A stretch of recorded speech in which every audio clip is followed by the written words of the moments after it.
Hey Waffle Gang, I do hope you're well. My name is Mark and today we're checking out some more Reddit stories, and if you do love a Reddit story, why not consider hitting that like, subscribe, maybe that notification bell too, and let's crack on with today's first story. Much love, guys. Now, today's first story comes from a throwaway account, and it says, "Am I the arsehole for not telling my father and stepmother about my son's birth?" And you may have heard previous parts of this story elsewhere, but timestamps are always down in the description and along the timeline below. Thank you. It says, "My 26 female father, 59 male, has been dating Paula, 38 female, for 4 years. I never got to know her well as I was about to move out when we met. My sister, 20 female, still lives between our parents and likes Paula, but finds her annoying. Paula has an odd attitude towards pregnancy. It became the most obvious when my cousin announced she was expecting back in 2021. Her daughter would be the first great-grandchild. We hadn't been sure my grandma would be around for that, and after an emotional announcement, in which everyone was overjoyed, Paula commented that she felt it wasn't a big deal and didn't get what all the fuss was about.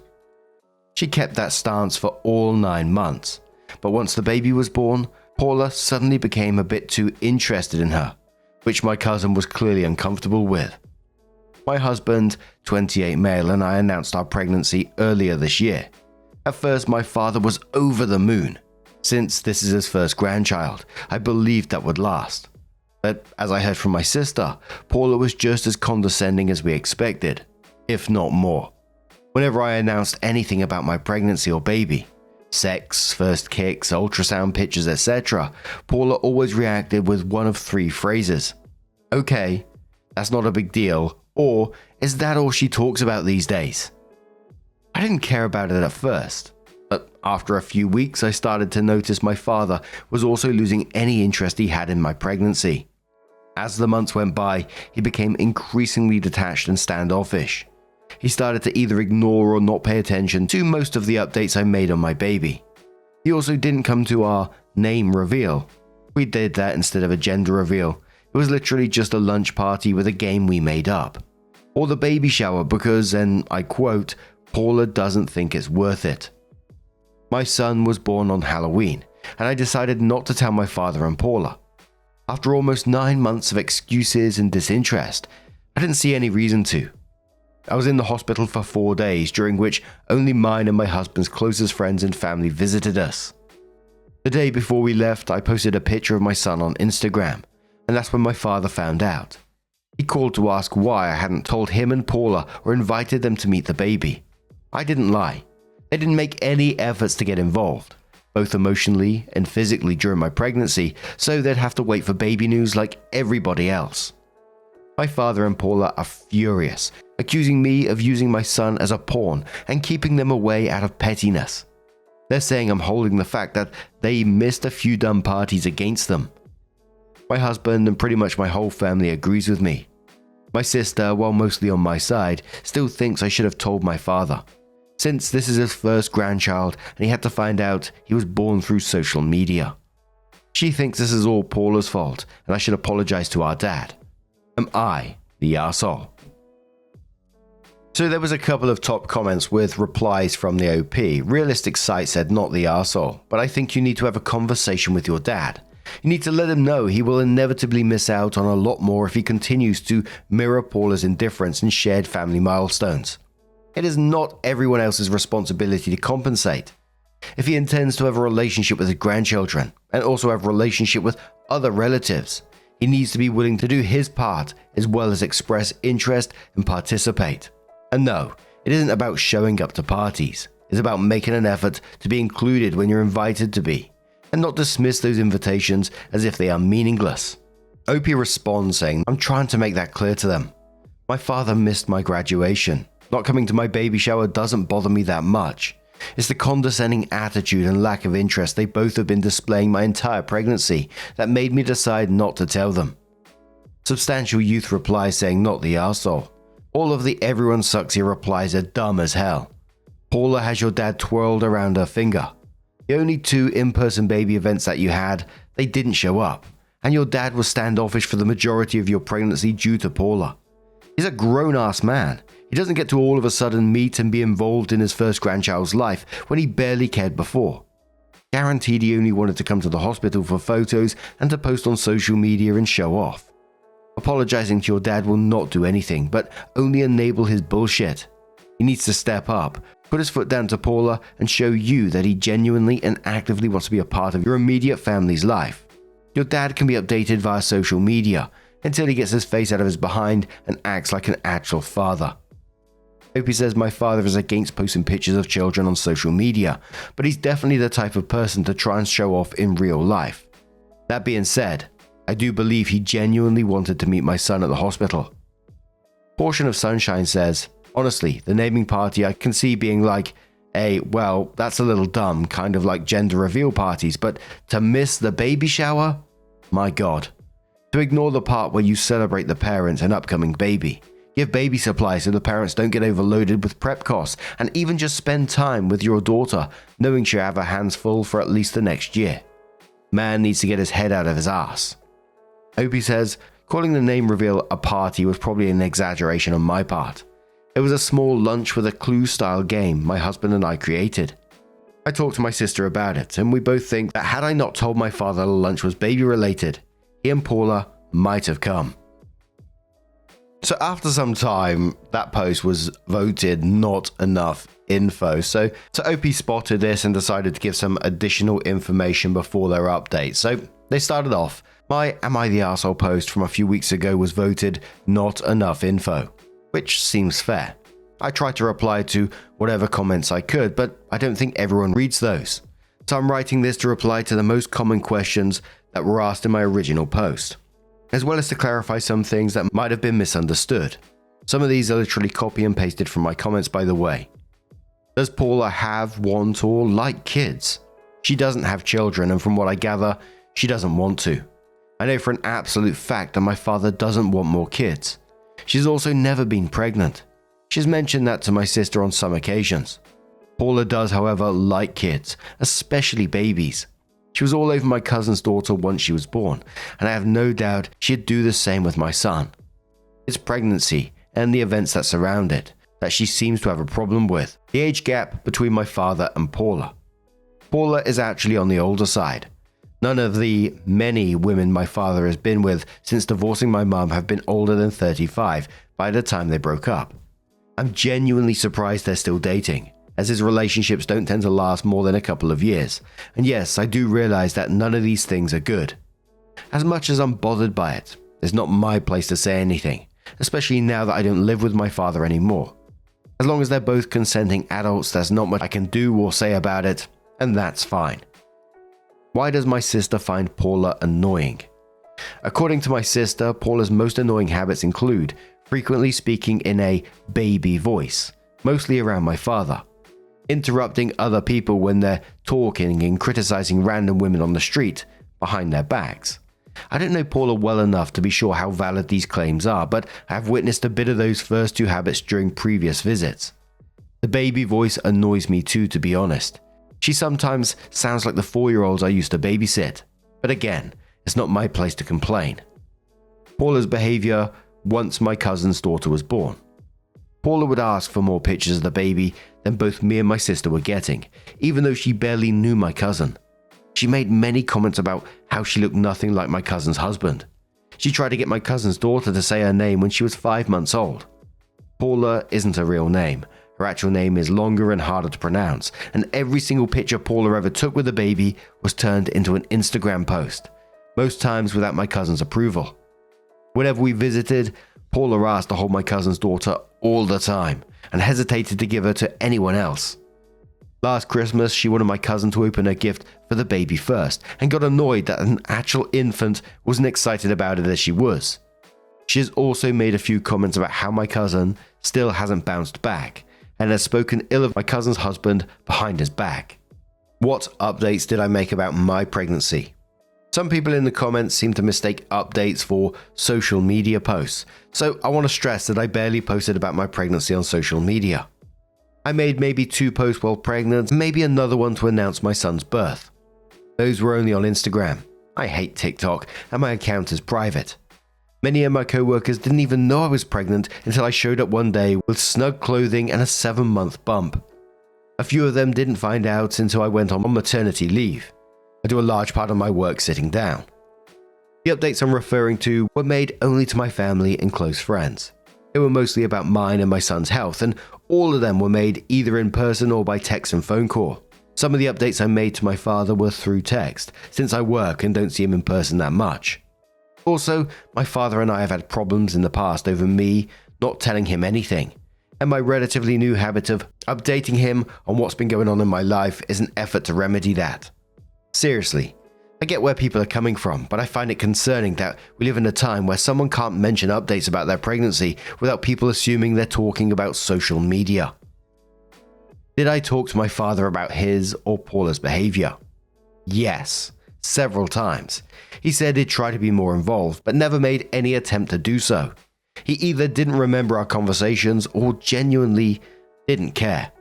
I'm fine with Paula not being interested in my pregnancy or the 2 events I invited her and my father to. We don't know each other that well. What I'm not fine with is her rudeness whenever I shared any information with my family, as well as the fact that my dad let himself be dragged down by her behavior. How many events did I invite them to during my pregnancy? Literally the only 2 I mentioned, the name reveal lunch and the baby shower. Why a name reveal? Me and my husband hate gender reveals, but we still wanted a small, light-hearted affair with close friends and family, and calling it a party was an exaggeration on my part. It was a small lunch with a clue-style game my husband and I created. I talked to my sister about it, and we both think that had I not told my father the lunch was baby-related, he and Paula might have come. Not everyone cares about your pregnancy / having a baby is a normal thing / you're not the main character of everyone's life. Opie responds to those with, "At no point did I express any of that, nor did I expect to be treated like Demeter. I'm perfectly aware that pregnancy is not an unusual experience, and I'm not special just because I had a baby. Most of the time, I actually hate being the center of attention. I've dated my family about my pregnancy because my son is their family too, and my friends because they asked and worried about me. I never expected any special treatment from any of them, but I do expect to be treated with respect, or at the very least, politely. You shouldn't cut your dad and his girlfriend out of your son's life just because he didn't care about your pregnancy." Opie says again, "I never said I would. All I did was not tell them my son was born. I made it clear that they were free to come meet him once we brought him home. And this isn't about them showing up to parties or not caring about my pregnancy as much as I did. My father missed my graduation. Not coming to my baby shower doesn't bother me that much. It's the condescending attitude and lack of interest that both my dad and Paula have been displaying my entire pregnancy that made me decide not to tell them. Did my father know my due date? I told him about it several times. My son was born the day after my due date. At no point did he try to reach out before or during my hospital stay. My best guess is that he forgot about it. Who did come to visit us in the hospital? My mum and stepdad, my sister, my maternal aunt and 2 cousins, mother-in-law, brother-in-law and a few of our closest friends. Overall, about 15 people came to meet our son during our 4-day hospital stay. My mother, sister, brother-in-law and 2 of my best friends, including my baby's godmother, were the only people who came more than once. I also want to add that besides those people, the only ones who found out about my son's birth prior to my post on Instagram were the ones who asked. I think that's all I wanted to clarify. I do also have an update. I'll try to post it soon."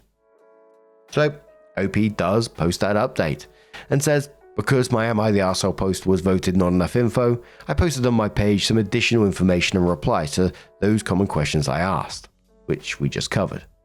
That being said, most of the comments helped me understand that I did the right thing. Maybe I was the arsehole, but I had the right to be one. My final conclusion was, be rude to me through a hard time in my life? Fine, have fun in the peanut gallery. I decided that I wasn't exactly comfortable with the idea of Paula holding and cooing over my newborn after almost 9 months of rudeness and lack of acknowledgement. So I told my father that while he was free to come to my apartment and meet his grandson for the first time, I didn't want Paula to tag along. My intentions weren't to ban her forever, but rather to just wait a month or 2, or in a perfect world, until she apologized. We had a small fight over it, but my dad agreed and came to meet him without Paula. He visited us a couple more times that week. During these visits, he was cold and short with me and my husband, and I ended up being cold in return. This was admittedly not my proudest moment, but I was too tired and angry to care at the time. A little under 2 weeks ago, my paternal aunt and 2 cousins, including the one I mentioned in my previous post, came from out of state. My cousins stayed at my apartment while my aunt stayed at my father's. During her stay, my aunt caught several instances of Paula's openly bad-mouthing me and my unfair treatment of her, but didn't comment on it at first. And then the day before she left, she watched my father not only agree with Paula, but call me childish and ungrateful as well. Like most of my family, my aunt knew the whole story. She told them both off for how they treated me during my pregnancy. My sister was there and eventually joined in. The result apparently was a huge fight between all of them.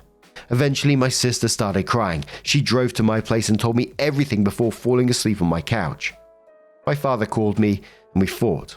It lasted about 40 minutes, and after countless attempts on his part to play the "but I'm your father" card, I managed to make it clear that I owed Paula nothing, least of all my time and attention. The next day, my aunt came over for lunch. She told us that after our argument, there was another massive fight, this time between my dad and Paula. She didn't pick up on specific words, only screaming. A few days later, my dad called me again. He apologized and promised to try and be more involved. I'm not sure how sincere he was. I accepted the apology, but I told him he's on thin ice. I will help him be a part of our lives, but I refuse to be the only one making that effort. It's not my job to try and engage him in things he shows no interest in, and if he doesn't get invested in something, he can't expect to be treated the same as the people who do. My sister went back to his place a few days later. Paula wasn't there. Apparently she's staying with her mother for a while. Neither of us know anything else about that. If this turns out to be an actual breakup, my father will probably wait a while to confirm it. I never wished ill on her, but I'd be lying if I said I had faith in their relationship, or any of my father's for that matter. Countless fights and a cluster feeding newborn later, I'm exhausting. I'm glad this is over. My relationship with my father is still strained, and I'm not particularly proud of how things turned out. But my main focus now is my son, and it warms my soul to witness how loved he already is. From the bottom of my heart, thank you all. So then OP comes in with what they call their final update. Hey guys, it's been almost 2 months since my last post, so I thought I'd give you one more update. Paula did end up coming back. She returned to my father's place about a week after my previous post. I didn't see either of them in the first few weeks of December, but my sister did. She said that Paula was constantly cold with her, but things seemed normal between her and our father. Neither of them talked about me, my son, or their fight. My sister talked to my father about my son a few times, and Paula never made any comments. The most she did was make a slight joke about my son having an old guy name. His name is Gabriel, so the joke fell flat. The issue came around Christmas time. Usually spend it with my aunt, but since she lives out of state and I wasn't comfortable traveling with my baby, I invited my sister, father, mother-in-law, and brother-in-law to my place. My mom and stepdad were out of town to celebrate my son's first Christmas. Paula was invited too, but for some reason, she didn't want to come. Instead, she tried to convince my father to travel with her. He refused and they started fighting again. Eventually, the events surrounding my pregnancy were brought up and the fights got worse. They officially broke up on December 22nd, right in front of my younger sister. Paula moved in with her mother again. Meanwhile, my relationship with my father has been improving. We're still not perfect, and there are things he said that I can't forgive. But I'm glad I'm giving him this chance. To my surprise, he's also turning out to be a pretty good grandfather. Also, I showed my sister these posts, and she apologized for telling me to apologize to our dad. I was never really mad at her for that. I'm still getting DMs about how not everyone cares about my pregnancy and such. If you think that's what this is about, you haven't read my posts. Even if that was what I had a problem with, I don't understand how it could be entitled of me to expect my father to care. And to address the messages I got about my 4-day hospital stay. Thank you for your concern. I was in labor for 22 hours and had a couple of minor complications. Both me and my son were fine, but they wanted to keep us under observation for a while longer. I'm pretty sure this is over. Even if it's not, this will be my final update, and I'm not sure I'll reply to the comments. I'm done thinking about this. My son will be 3 months old in 10 days. He smiled for the first time today. He's the best thing that's ever happened to me. And I did check out a couple of those comments about not everyone caring about OP's pregnancy, and I didn't quite get where they were coming from with that anyway, because I was like OP said, that even if it was about the pregnancy, again, like OP said, it's not entitled to expect your own father to care about your pregnancy.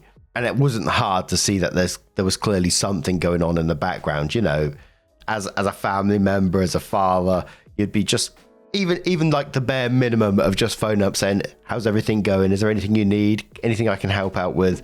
You know, is not bloody difficult and not a huge expectation. But it clearly wasn't about that in the end. And I'm glad that OP did say that, you know, that some things he said that you can't forgive, because I think I'd always be keeping him at least at arm's length as well. Because to me, it certainly felt like it was like one of those things of, you know, he's putting his romantic relationships ahead of his children.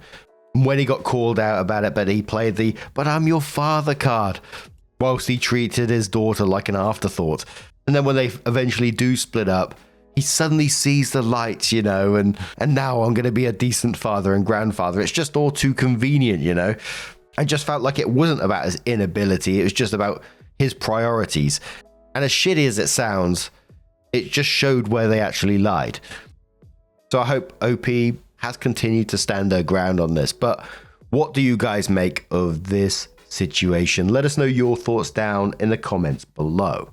Now, just a huge thank you from the bottom of my heart for getting involved in today's stories. Your love, your support, your time, it always means the absolute world to me. So thank you so much. And hopefully I'll see you in the next one. Take care and much love.